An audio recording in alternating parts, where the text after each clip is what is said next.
పాయల్ శంకర్ గారు, నీ సగం పదవీ కాలం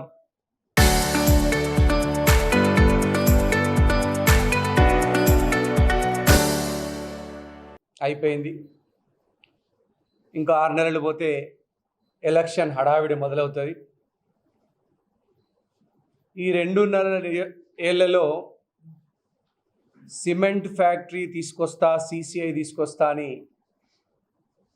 ఉత్తర కుమార ప్రగల్భాలు పలికినటువంటి పాయల్ శంకర్ సిమెంట్ ఫ్యాక్టరీని తుక్కు కింద అమ్మేసి నీ పాపం మూటగట్టుకున్నావు. డాంబికాలు పలికి ప్రజల్ని మసిపూసి మారేడికాయ చేయడానికి ప్రయత్నం చేసి ఎమ్మెల్యేగా గెలిచి 2.5 సంవత్సరాలైనా నువ్వు సిసిఐ ఫ్యాక్టరీ తీసుకురాలేకపోయినావు. ఉన్న ఫ్యాక్టరీని కూలగొట్టి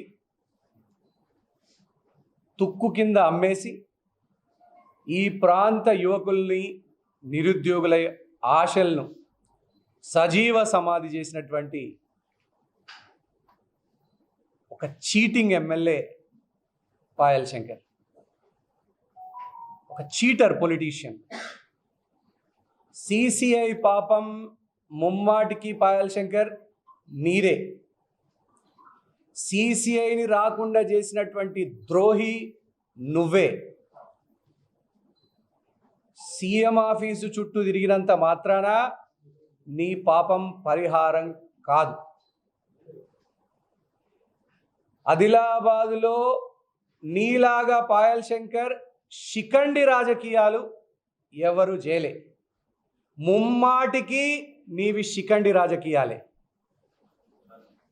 ఆనాడు చిలుకూరి వామన్ రెడ్డి గారు, చిలుకూరి రామచంద్రారెడ్డి గారు, పడాల భూమన్న గారు, జోగు రామన్న గారు, వీరంతా వారు గెలిచినటువంటి ఆ పార్టీలో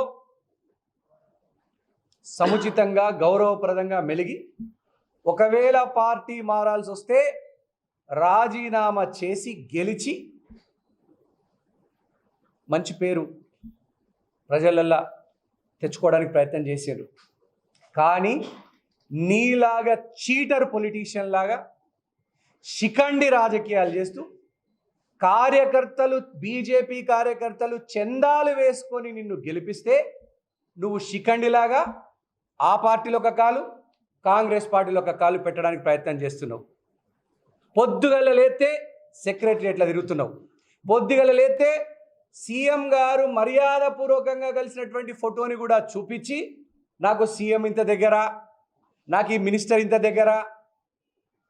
నీలాగా శిఖండి పొలిటీషియన్ అసలు తెలంగాణ రాష్ట్రంలో ఎవరు లేరు. ఒక మాట మీద ఉండు, అయితే అటుండు, అయితే ఇటుండు. రా, బరాబర్ బీజేపీకి రాజీనామా చేయి, బై ఎలక్షన్లో గెలు. నువ్వు శిఖండి కాకపోతే పాయల్ శంకర్ రాజీనామా చేయి, గెలువు. కాంగ్రెస్ పార్టీ బీఫామ్ మీద గెలువు. ఈరోజు నువ్వు కాంగ్రెస్ పార్టీలో చేరాలంటే మా డీసీసీ కార్యాలయం దగ్గర సిసిఐ పాపం నీదేనని, ఒక్క పరిశ్రమ కూడా తీసుకురాలేకపోయినా ఒక దద్దమ్మ ఎమ్మెల్యేని ముక్కు భూమికి రాయి. మా జిల్లా కాంగ్రెస్ అధ్యక్షుని గలు, గాంధీ భవన్ దగ్గర మా రాష్ట్ర అధ్యక్షుని గలు, ముక్కు భూమికి రాయి. అప్పుడు నిన్ను కాంగ్రెస్ పార్టీలో తీసుకుంటారా తీసుకోరా అనేది పార్టీ అధిష్టానం నిర్ణయిస్తుంది. కానీ శిఖండిలాగా నాకు వాళ్ళ దగ్గర, నాకు సీఎం దగ్గర మర్యాదపూర్వకంగా ఒక వేదికను పంచుకుంటే ఆగర్భ శత్రువైనా కూడా సరేలే బహిరంగంగా ఉన్నాం కదా అని ఒక మాట ఫలానోళ్ళు మంచోళ్ళే అని అనవచ్చు.